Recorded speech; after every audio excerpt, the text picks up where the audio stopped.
지금부터 들려드리는 이야기는 특정 가정이나 누구 한 사람을 비난하려는 것이 아니라 많은 부모님과 자녀들이 실제로 겪는 갈등을 바탕으로 재구성한 창작 이야기입니다. 등장하는 예시는 모두 가명각색된 사례이며 어느 한 사람을 지칭하지 않습니다. 이야기의 목적은 누가 잘못했나 따지는 것이 아니라 우리가 나이 들수록 무엇을 조심해야 자식과 덜 멀어질까를 함께 돌아보는 데 있습니다. 한 남자가 이런 질문으로 이야기를 시작합니다. 나이가 들수록 자식들이 점점 바빠진다. 연락이 뜸하다. 이건 대부분 부모님이 한 번쯤 하시는 말입니다. 그런데 가만히 들여다보면 부모님도 모르는 사이에 자식을 서서히 멀어지게 만드는 말과 행동들이 있습니다. 오늘은 그 이야기를 해보려고 합니다. 혹시 내 모습이 조금이라도 보이신다면 지금부터 바꿀 수 있다는 뜻이니까 너무 자책하지 마시고 편안한 마음으로 들어주시기 바랍니다. 오늘 제가 들려드릴 것은 한 사람의 이야기가 아니라 여러 집의 이야기를 한데 모아 만든 하나의 긴 그림입니다. 여기 등장하는 부모는 어느 집의 아버지, 어느 집의 어머니로 생각하셔도 좋습니다. 자, 그럼 천천히 이야기를 풀어보겠습니다. 어느 집에 노부부가 있습니다. 두 분은 평생 자식 셋을 키우느라 고생했고 지금은 70이 훌쩍 넘었습니다. 둘은 늘 이런 말을 입에 달고 삽니다. 우리는 자식 위해 평생을 다 바쳤다. 사실 그 말은 거짓이 아닙니다. 새벽같이 나가 일하고 자기 옷 한 벌 아끼면서 자식 학원비를 냈고 결혼할 때도 어떻게든 전세 보증금에 보태줬습니다. 문제는 거기서부터입니다. 두 분은 자식들을 볼 때마다 그 과거를 반복해서 꺼냅니다. 내가 너 키우느라 어떻게 살았는지 아냐? 내가 없었으면 내가 지금 여기 앉아 있을 수 있었겠냐? 부모 입장에서는 그만큼 널 사랑했다라는 말일 수도 있습니다. 하지만 자식 입장에서는 평생 빚을 갚으라는 말처럼 들리기도 합니다. 나이가 들수록 자식을 멀어지게 만드는 부모의 첫 번째 특징, 그것은 평생의 희생을 계속해서 영수증처럼 내미는 습관일지 모릅니다. 이 노부부의 큰아들은 처음에는 그 말을 듣고 고개를 끄덕였습니다. 알지, 알아. 고맙지. 하지만 똑같은 말이 10번, 100번 반복되자 속으로 이런 생각이 들기 시작합니다.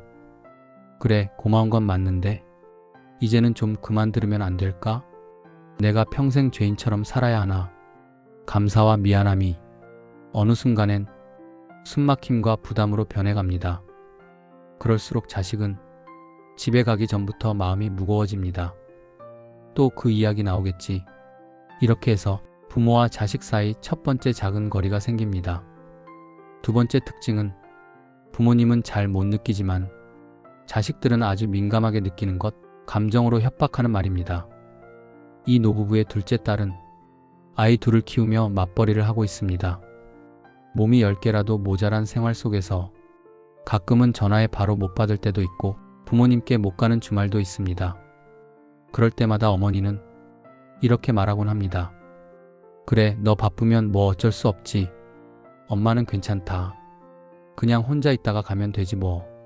언뜻 보면 괜찮다는 말 같지만 뒤에 붙는 말들이 문제입니다. 죽으면 가겠지 뭐. 나중에 내가 후회만 안 하면 되지.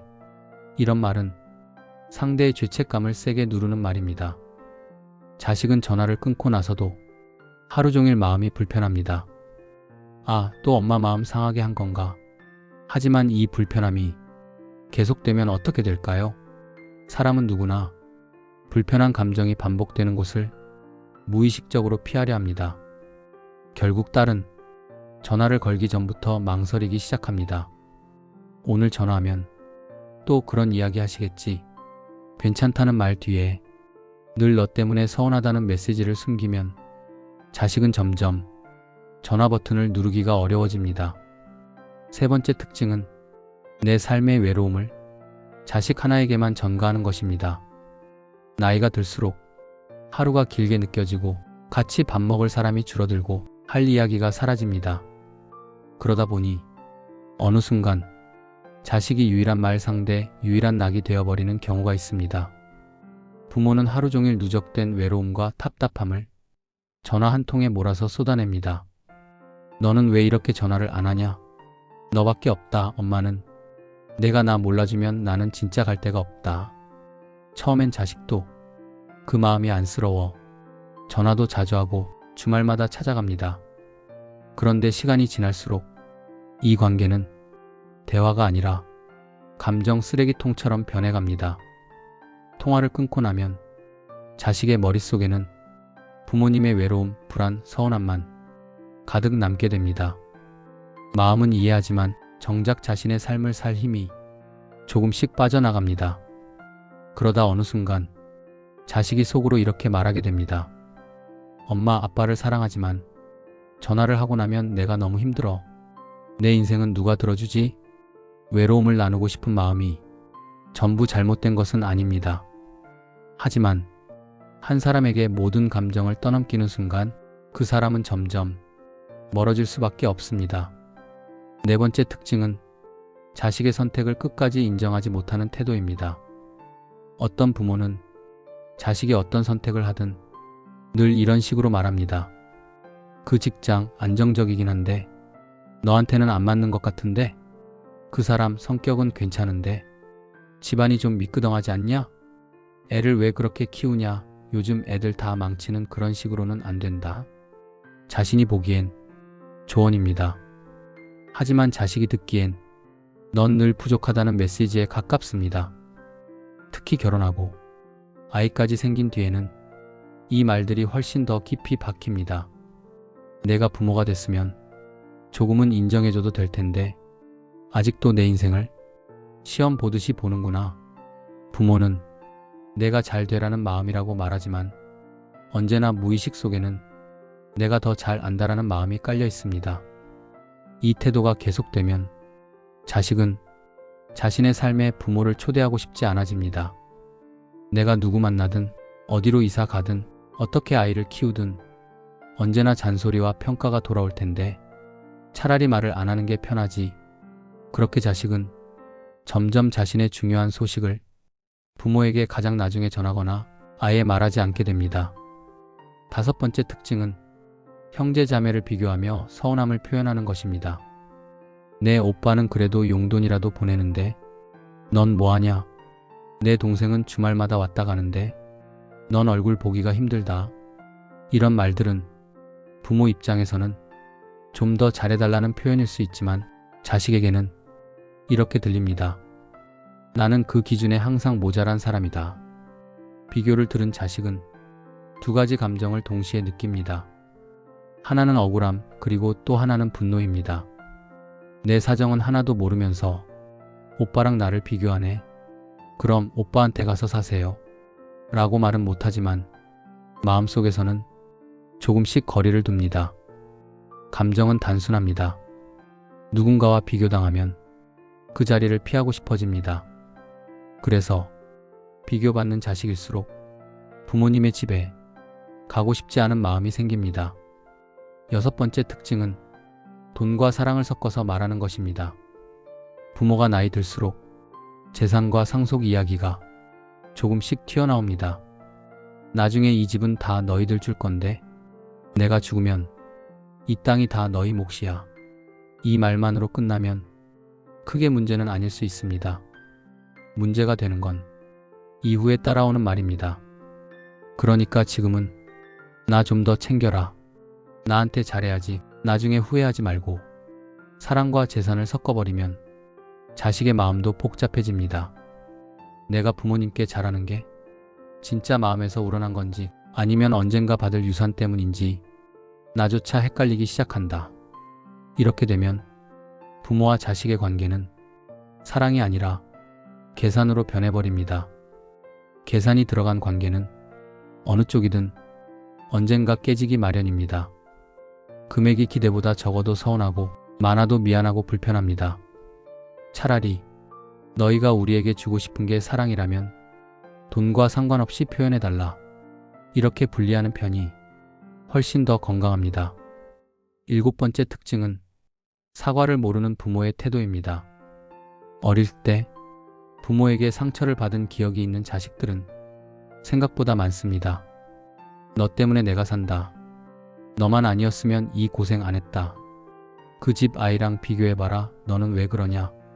이런 말들이 농담 섞인 한마디였다 해도 어린 마음에는 비수처럼 꽂힌 경우가 많습니다.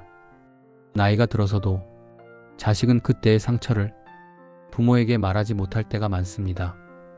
괜히 말해봤자 나만 예민한 사람 될 것 같다는 생각에 그냥 속으로 묻어둡니다. 어느 날 용기를 내어 부모에게 조심스레 말할 수도 있습니다. 엄마, 그때 그런 말 했을 때 나는 사실 많이 힘들었어. 그때 돌아오는 대답이 이렇다면 상처는 한 번 더 새로 생깁니다. 아니, 내가 언제 그랬냐? 너는 왜 옛날 일을 아직도 그러냐?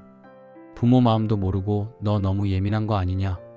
사과 한마디면 풀릴 수 있는 감정들이 너는 틀렸다는 반응 때문에 더 굳어져 버립니다. 사람은 누구나 실수할 수 있습니다. 부모도 완벽할 수 없습니다. 중요한 건 지금이라도 그때는 내가 미처 몰랐다. 그 말이 너에게 상처가 된 줄 이제야 알겠다. 미안하다. 이렇게 말할 줄 아는 용기입니다. 자식이 정말 원하는 건 완벽한 부모가 아니라 잘못을 인정할 줄 아는 어른입니다. 여기까지 들으시면서 혹시 속으로 이런 생각이 드실 수 있습니다. 그래, 다 맞는 말인 것 같긴 한데 그럼 이제 어떡하라는 거냐? 그래서 이야기를 마무리하기 전에 이 남자는 조금 다른 관점을 하나 더 제안합니다. 자식을 멀어지게 하는 부모의 특징을 반대로 뒤집어 보면 나이 들어도 자식과 가까워지는 부모의 모습이 보이기 시작합니다. 평생의 희생을 영수증처럼 매번 내밀기보다 가끔씩 그때는 나도 많이 힘들었지만 그래도 내 덕분에 내가 버텼다. 이렇게 말할 수 있는 부모, 감정으로 협박하는 대신 엄마가 너 보고 싶어서 그래. 괜찮으면 내 시간 되는 날에 한 번만 얼굴 보여줘. 라고 솔직하게 말할 수 있는 부모. 외로움을 전부 자식에게 떠넘기기보다 동네 모임이나 취미, 친구와도 조금씩 나누려 노력하는 부모. 자식의 선택을 당장 내 기준에 맞지 않아도 내가 많이 고민해서 결정한 것 같으니 난 내 편이 되어줄게. 라고 말해줄 수 있는 부모. 형제 자매를 비교하는 대신 각자 사정이 다르니 각자 해줄 수 있는 만큼만 해라. 그걸로 충분하다. 라고 말하는 부모. 돈과 사랑을 섞지 않고 내가 줄 수 있는 건 살아있는 동안의 사랑과 관심, 그리고 떠난 뒤에 조금 남겨놓은 재산이다. 둘을 헷갈리지 말자. 라고 선을 그어주는 부모. 자식이 과거의 상처를 털어놓았을 때 그래, 그때는 내가 부족했다. 미안하다. 라고 말할 줄 아는 부모. 이런 부모 앞에서 자식은 멀어지기보다 조금씩 더 다가옵니다. 이 이야기를 들으면서 혹시 마음 한구석이 찌릿하고 아프셨다면 그건 나쁜 부모라서가 아니라 지금이라도 바꾸고 싶다는 마음이 여전히 살아있다는 증거일지도 모릅니다. 우리는 모두 처음 부모가 되었고 처음 늙어가고 있습니다. 정답을 알고 사는 사람은 아무도 없습니다. 다만 나이 들어갈수록 이 한 문장만 마음에 새겨두면 어떨까 싶습니다. 자식에게 바라는 만큼 내가 그 자식에게 어떤 어른이 되어주고 있는지 먼저 돌아보자. 오늘 들려드린 이야기가 어느 누군가를 향한 비난이 아니라 조용히 자신을 돌아보는 작은 거울이 되었으면 합니다. 혹시 지금 떠오르는 얼굴이 있다면 이 영상이 끝난 뒤 이렇게 한 번만 말해보셔도 좋겠습니다. 요즘 너 많이 바쁘지? 그래도 가끔 생각난다. 내가 내 자식이라서 참 고맙다. 그 한마디가 멀어지던 마음을 조금은 다시 가까이 데려다 줄지도 모릅니다.